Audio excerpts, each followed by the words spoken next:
Good evening, guys. Tony back again, Horror in Todge. Hope you're all well. Saturday evening here in the UK, and I've just watched another film for the 31 Days of Horror. And so we're at day 23, as it's the 23rd of October. Really flying through this now. And I watched a film that I've watched a lot of times, and it gets better every time I watch it. It's from my favourite director, and it's just, this was just fantastic to rewatch, guys. It just gets better and better and better. Film from 1981. I suppose you know what I'm going to say now. And it's The Beyond from Lucio Fulci, who directed it. And it's just an absolute Italian horror masterpiece. So if you guys aren't, into or know much about Italian horror, fantastic genre. Not everyone likes it. And they do take a bit of getting used to. Like, I wouldn't say watch Beyond as your first Italian horror film. I'd say something like probably Tenebrae or Zombie, something. So it's quite complex and stuff sort of jumps around. They're quite surreal and dreamlike, and there's a lot of characters involved that you don't get any backstory or names to them, so you're sort of trying to follow it. But once you're used to Italian cinema, especially Fulci, he does it a lot.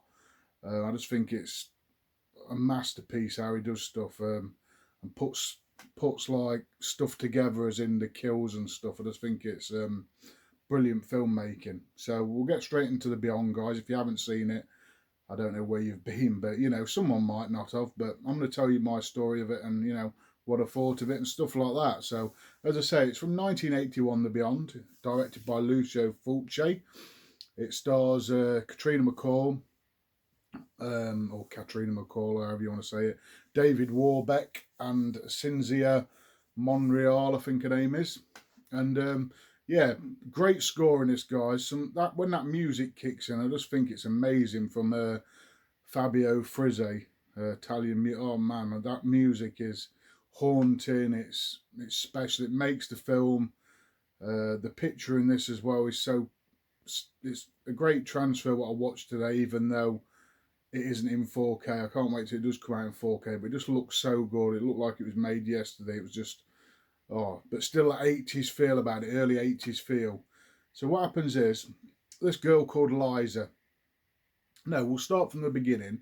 We get this cutscene at the start to where these guys at the turn of the 1910 or 1920 are going to this hotel, and they end up killing this artist there who they think's like doing witchcraft and stuff.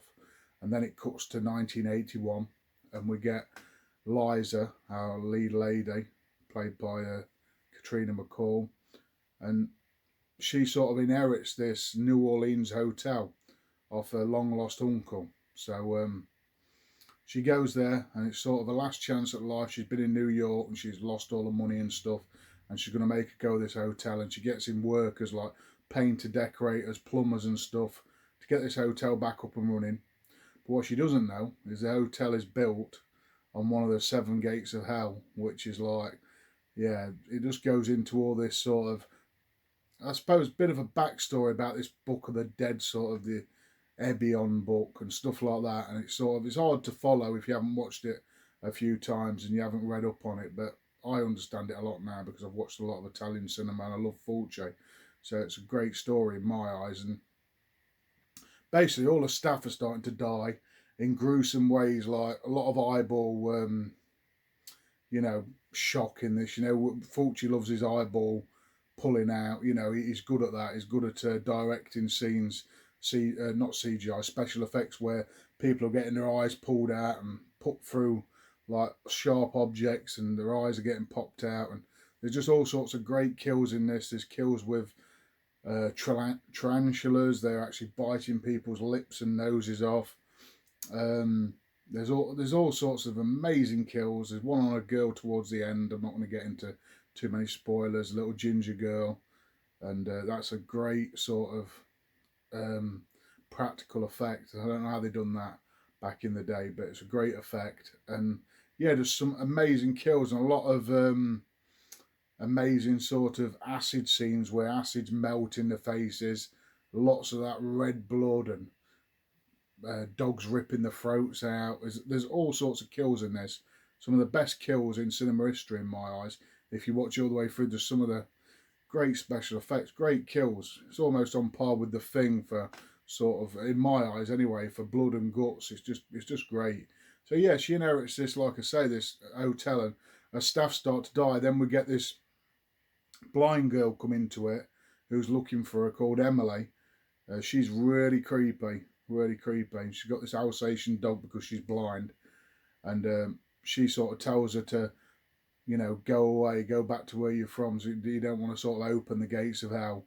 And she don't listen to her. Then you get this doctor involved in the tale, who's sort of a skeptic of what's happening to her, because this is like a zombie movie, guys, but it's not like your George A. Romero or these new zombie films where if you get bit by the zombie, you turn into a zombie, that sort of thing. It's not like that. It's more supernatural. So is this really happening, or is it just to the one person? Is it to the whole world?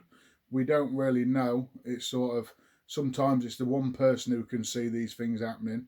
So this is part of the Gates of Hell trilogy, which is the City of the Living Dead, The Beyond, and The House by the Cemetery. They're all a similar feel, but you can watch one without the other. They don't sort of follow on or anything like that. They're sort of their own films, but they've got a similar sort of meaning with these sort of zombie supernatural feel to them. So yeah, that's the basic premise, guys. It's just about this woman trying to survive this hotel. But some great little backstories, like I say, with the doctor who sort of helps her out, and then with Emily, who's this blind woman who's sort of, is she real, isn't she, that sort of thing. And just some great setup, some great scenery. Like you get some shots in the hospital, which is brilliant. Fantastic. The house is great. The cellar of the house, they go down these winding metal steps, and it's just all flooded with water, and it's just great setup of a film. Some great scenery, some creepy scenes, great music, great acting. Absolutely love it, guys. So I'm not going to say any more about it. Watch it if you haven't. This is one of my favourite, probably 9.5 out of 10, bordering a 10 out of 10, guys. I watched this today, and I haven't watched it for about a year now, and it's just gone up again. It's just like, it's just better and better and better. Absolutely loved it, yeah.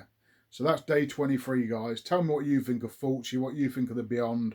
What's your favourite Fulci film? What you know, what you like about him? Anything like that. If you've never seen Italian cinema, mention it to me, and I'll give you some recommendations. But yeah, really cool film for day 23. Loved it. Love Fulci. Love The Beyond. So I've been Tony, guys. I'll catch you tomorrow for day 24. Thanks a lot for checking this video out.